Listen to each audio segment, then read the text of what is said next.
Hey guys, and welcome back to the channel. It is Running Man Sam, and today I've got my Gym Man Sam hat back on.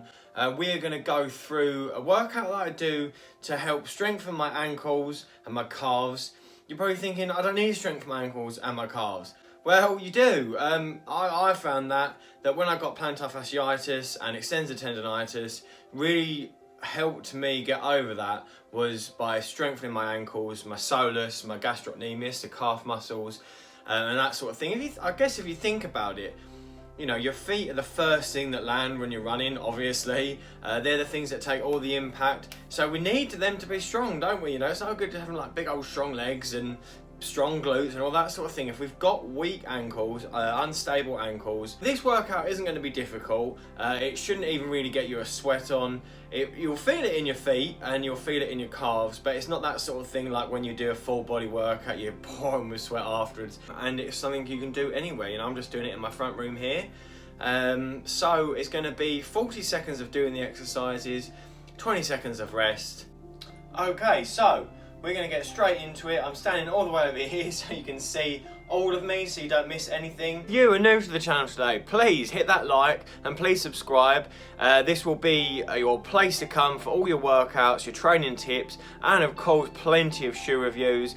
Okay, so let's start. The first thing we're going to do is we're just going to literally fall back on our heels and then come forward on our toes. So up, forward, up, forward. So when we're doing the heel here, just try and hold it for a little bit if you can on the back. Just pull those toes up to the ceiling and strengthening the muscle in the front of your shin. And then obviously when we're doing this, we're onto our toes and squeezing those calves. We don't want to rush through it, nice controlled motion. So say we're going to do this for 40 seconds and then 20 seconds of rest. You might find you wobble a little bit, that's fine. As you do this, you'll get better at it, hopefully. Okay, so 20 seconds rest. So say it's not a strenuous workout. You can feel it in your calves and in your feet, but it's not the sort of workout that gets you absolutely gasping or sweating or anything like that. It might do. It might get you sweating. Sometimes I guess some people are more prone to sweating than others, but for me, I generally don't get really hot and sweaty for this. So we've got 20 seconds done. So we're going to start again. So up on the heels, and then onto the toes. On the heels, on the toes. Just see it from the back.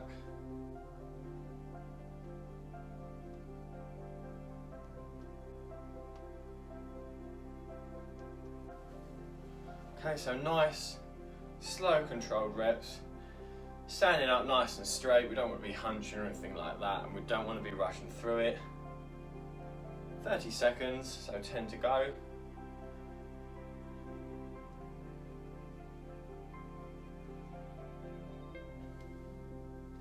Okay, so that is that one done. Then the next one we're going to do is we're just going to walk on our heels up and down. So to do this, I would preferably say either have shoes on or I've got a carpet in here, so I'm just going to do it without shoes on the carpet. So we're just going to literally walk up and down on our heels, nice, slow, controlled movements.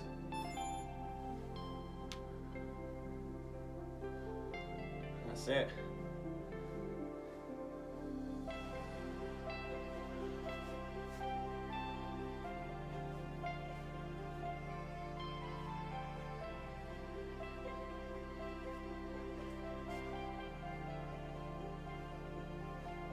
We will feel a bit like a penguin, but I promise you this will help. It really did help me with my plantar fasciitis. And even if you don't have plantar fasciitis, this is really good for just strengthening those feet.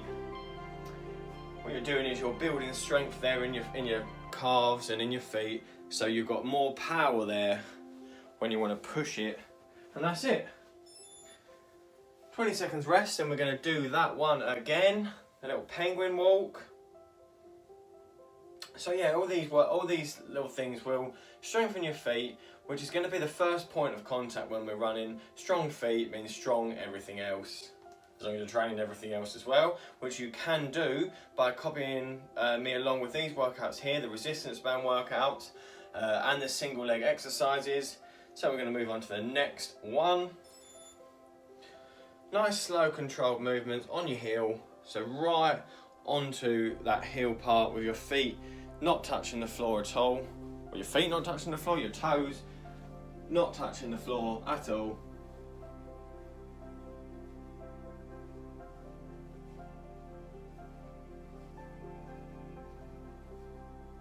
Doing the penguin march, getting stronger feet.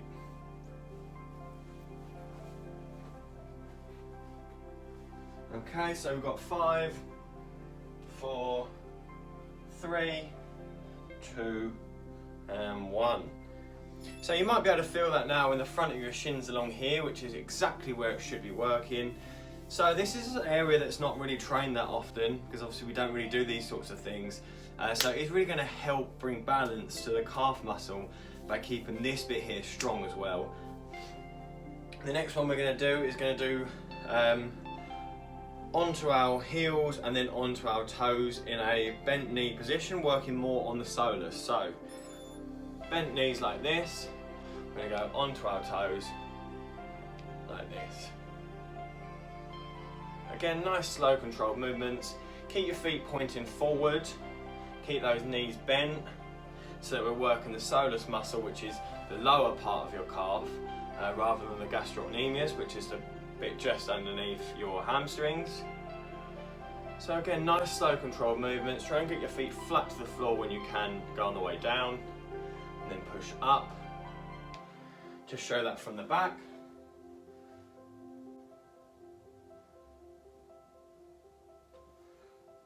Okay, so 20 seconds rest, and then we're going to do that again. So yeah, as I said, this one trains your soleus, which is your lower part of your calf, which is actually really important. We don't train this one enough. Most of the calf exercises we do are all on straight legs, which obviously trains the gastrocnemius.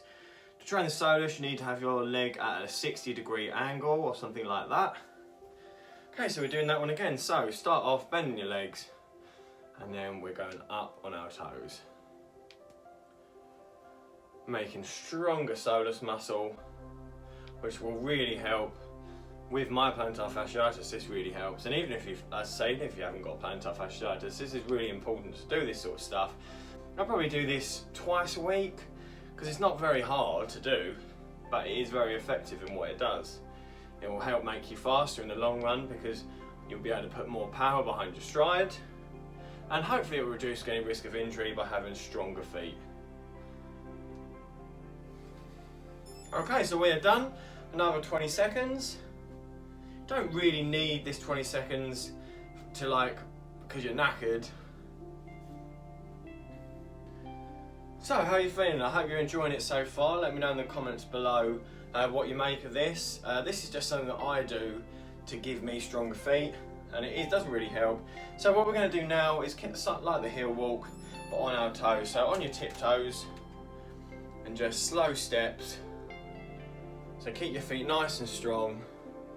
We're walking just on the toes. Keep your legs straight, but not completely locked out, because you might end up hurting your knee. But just fairly straight legs, not bending them, and just literally landing on your toes. Nice slow movements so you can concentrate on where you're landing and not hurting yourself by bending those toes too much.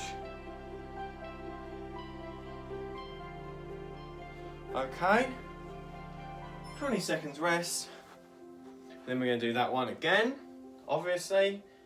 We're going to do 2 sets of each one, and we are coming towards the end there, just a few more that we're going to do. Okay, so 5, 4, 3, 2, 1.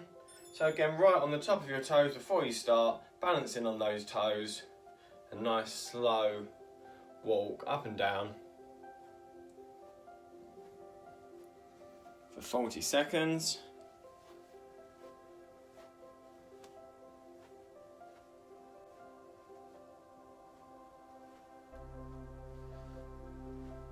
We're going to be having super strong feet after this, which is what you want. I know you might not think you need strong feet, and I didn't think I needed strong feet either.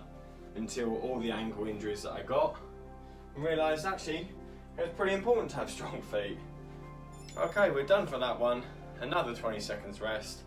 And then we're going to work on strengthening the supination and pronation type muscles, the muscles that control your feet from doing this and that.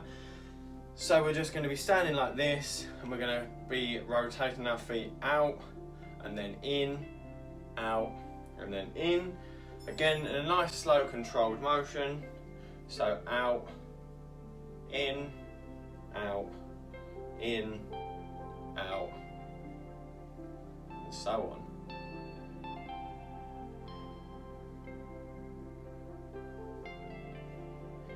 Don't have to strain too hard with this, just a little bit of a out and in. Try and keep the knees as straight as you can. They will move a little bit, but we're trying to move this with our feet and not our knees so much.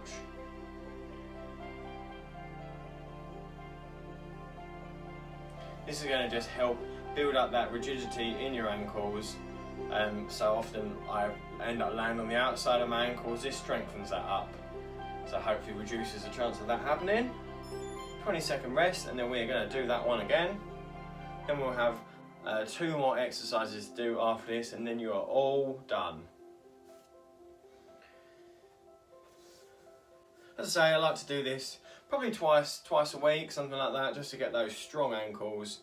And it's something you can do fairly easily, isn't it? So again, rotate those ankles out, then in, out, and in.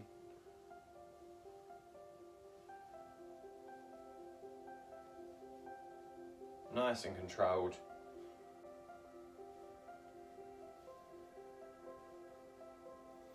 So say if you haven't got shoes on, you'll be wanting to do this on carpet. I wouldn't recommend doing this on a wooden floor or something like that. It might be a little bit sore.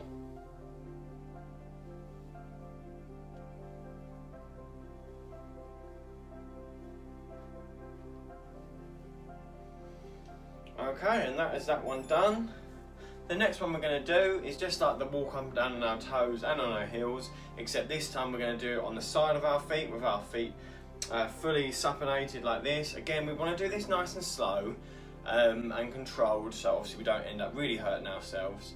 But this is just going to help build that strength on the supination side of things. Right, so we're going to do this now. Like I say, nice slow movements on the ins, so that you're on the little toe side of your foot. Nice slow controlled walking, nice small steps.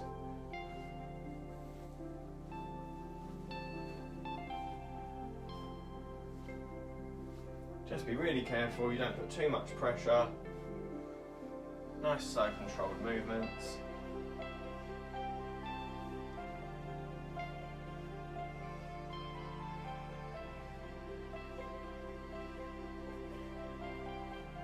Five, 4, 3, 2, 1.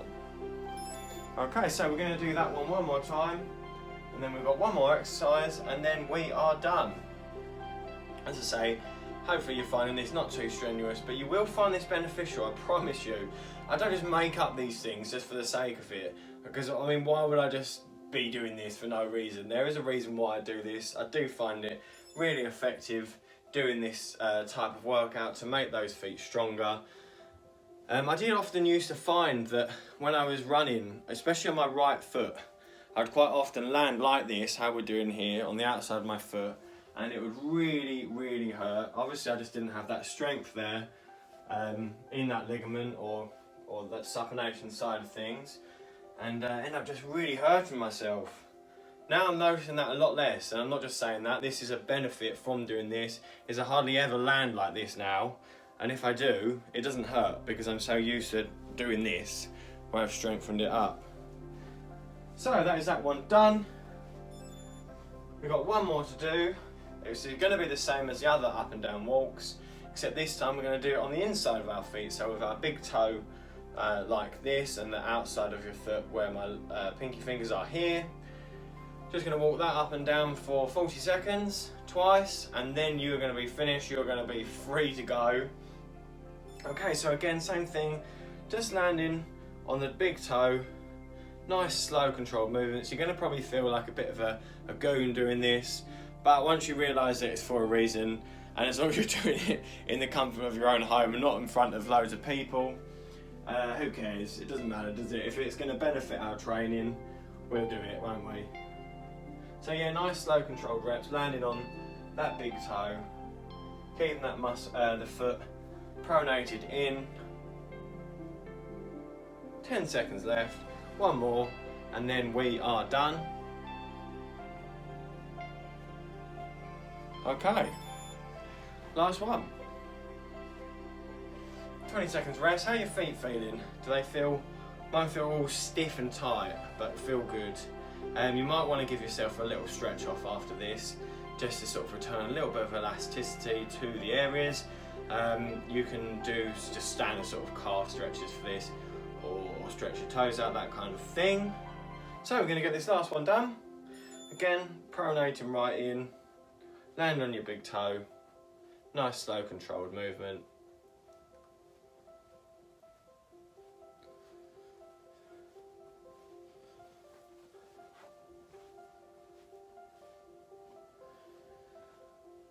Okay, 20 seconds left. Just be careful as you're landing, obviously nice controlled, small steps. Don't really bounding around. And keep that toe, the outside of your foot, as off the floor as possible. 5, 4, 3, 2, 1. And that is that, guys. We are done. I hope you did enjoy that. It really is beneficial doing that. I promise. I'm not just saying it. I've got no reason why I'll just suggest doing this for the hell of it. It's got no benefit to me other than me trying to just help share something that's really helped me reduce the pain of my plantar fascia that I've had for a long time. It really is helping, especially strengthening the soleus muscle and the muscle along the front of your shin. It really does help, and it will, you know, think about it. Your foot is the first thing that lands when you're running. If you've got weak ankles, doesn't matter how strong the rest of you is, you're gonna eventually end up getting injured somewhere.